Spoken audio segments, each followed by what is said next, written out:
আমার dinner ready হয়ে গেছে। যদিও এখন আজকে ২৬ তারিখ ছিল, আমি ২৬-এ রাত 11:30টায় রান্না শুরু করেছিলাম। এখন ২৭ তারিখ ভোরবেলা। তো আমার রান্না হচ্ছে, এখানে দেশি চিকেন রান্না করেছি। আসলে আমি সবসময় মিক্সড রেসিপি রান্না করি। সেই ঝটাঝট চিকেন ভিজানো ছিল না, হাফ অ্যান আওয়ার লাগলো চিকেনটা ভিজাতে। তারপর ক্লিন করে জাস্ট যেরকম তেলের পেঁয়াজ চপ করে, গার্লিক চপ করে ওটা ব্রাউন কালার করে ভেজে তারপর মাংস আলু সব একসাথে কষিয়ে নিয়েছি। তারপর সেখানে মিক্সড মশলা যেটা হয়, হলুদের গুঁড়া, লঙ্কা গুঁড়া, জিরার গুঁড়া, ধনিয়ার গুঁড়া, গরম মশলা সব কিছু দেওয়া হয়েছে। এত সুন্দর একটা ধোয়া উঠছে আর অ্যারোমাটা ভীষণ মোমো গন্ধ করছে।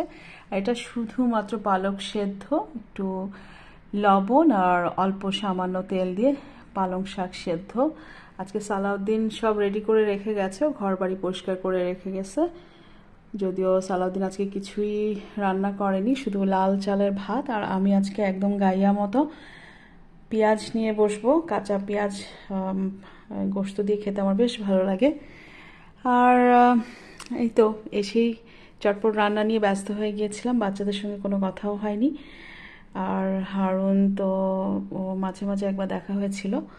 তো যাই হোক, আমি এখন একটু ফ্রেশ হব, নামাজ পড়বো, তারপর আমি খেতে বসবো। যদিও রাত বাজে প্রায় 1:45। আর আজকে সারাদিন ভীষণ ব্যস্ত ছিলাম। আমার শরীরটা বেশ খারাপ ছিল, তো যদিও রাত 11:30টার পরে আমি রেডি হয়ে গেছি। তারপর একটানা 10:30 পর্যন্ত কাজ করেছি। পেশেন্ট ছিল অনেক বেশি, সব ইমার্জেন্সি। এখন নানান ধরনের acute abdomen, upper respiratory tract infection, influenza, তারপর 2জন আসলো স্প্রেন, ফ্র্যাকচার, একটা অ্যাক্টিভ এমআই আসছে, যেটা আফটারনুনে আসছে, যেটা আমাকে অনেক কষ্ট দিছে।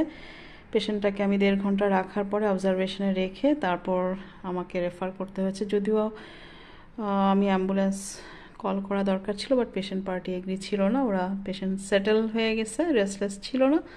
পেশেন্টকে পরে আমি পাঠিয়ে দিলাম হায়ার সেন্টার, মানে এখানে যে গভর্নমেন্ট মিনিস্ট্রি হসপিটাল সেখানে।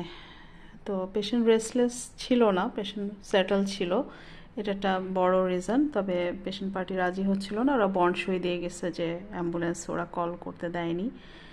আর আমিও বুঝেছিলাম যে পেশেন্টের কোনো ক্ষতি হবে না ইনশাল্লাহ, সে সেটেল ছিল আর কোয়াইট ছিল, সব কিছু অ্যাকিউট সিমটমগুলো সাবসাইড করে গেছিলো। তারপর আমি অ্যাডভাইস করেছি যে কার্ডিওলজিস্ট কনসালটেশন করা লাগবে।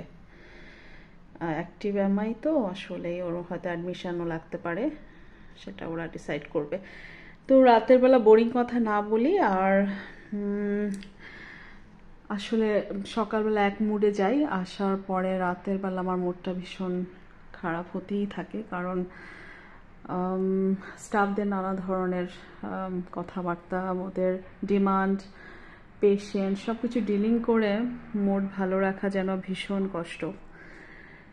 আর এখন দুবাইতে বেশ গরম, ভালোই গরম পড়েছে, তবে খুব মাঝে মাঝে হঠাৎ করে পেশেন্ট এত বেশি এখন অসুস্থ, মানে গরম জনিত কারণে হিট স্ট্রোকে পেশেন্ট আসতেছে, নিজেকে অনেক অসুস্থ লাগে।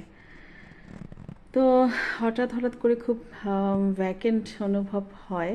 যাই হোক, আমি আমার কাজগুলো নিয়ে ব্যস্ত থাকতে চাই, তবে প্ল্যান করছি কিছু আমার লার্নিং, আমার মেডিসিন রিলেটেড ভিডিও আমি আলাদা করে বানাবো, কিন্তু সেটার জন্য কিছু আলাদা স্টাডি করা লাগবে আর একটু সময় দিতে হবে।